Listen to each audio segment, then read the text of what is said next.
guys, what's up? Karan here. I haven't been uploading too many dope videos, but we will fix that very soon. But before we get to our normal Thursday schedule, I thought, why not do an episode on the Game of Thrones season finale, which was amazing. And if you're a fan who has not watched up to the last episode of the 6th season, please do not go any further because this is just full of spoilers. Come back when you catch up. This was probably the best finale of all the seasons because they actually did a good job of tying a lot of loose ends and setting up for the future. The biggest reveal for me was R plus L equals J. The theory that Jon Snow is not a bastard, but in fact a true born Targaryen and Stark. Everyone calls me a bastard.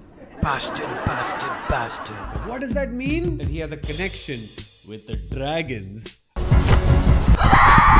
Dragons. Speaking of Jon Snow, great scene where he's King of the North. Kind of like a fallback to how his brother Robb Stark was in season 2, I think. And Lady Mormont.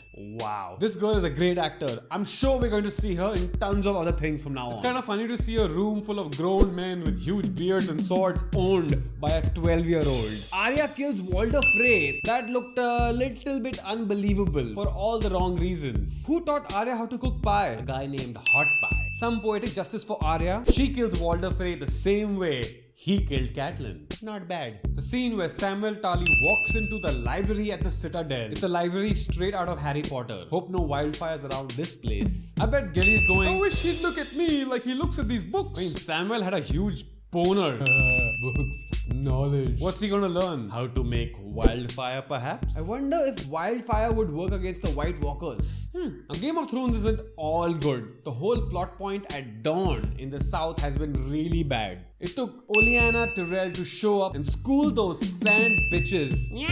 Shut up. Shut your damn mouth! Just think of all the people with names that died in this episode. Tommen, Marjorie, High Sparrow, Loras, Lancel, Mace, Kevin Lannister. He only had a small part. Pycelle, Walder Frey, and his twins. The producers be like, we need to cut our budgets. And Cersei be like, bitch, I got this. Cersei has transformed into the Mad King, which comes with so much irony. Jaime killed the Mad King because the Mad King wanted to kill everyone with wildfire. Jaime loves Cersei. Cersei killed everyone with wildfire. Jaime's in love with the Mad King. Oh shit.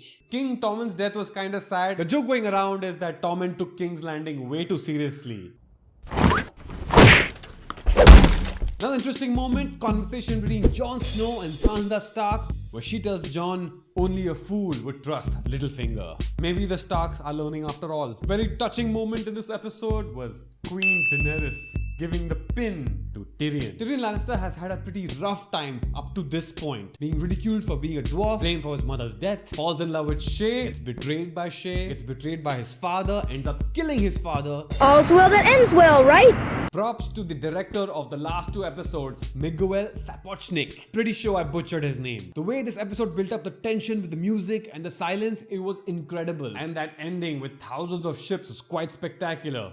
You saw sigils of House Targaryen, Martell, Tyrell, all sailing towards Westeros. This sets up the show beautifully. You have the entire North united under Jon Snow, ready for the White Walkers. King's Landing prepares for an invasion from Khaleesi. Remember the shadows of the dragons flying past King's Landing? So what are your favorite moments, your favorite characters, and what are you looking forward to the next season? Leave me a comment. See you guys.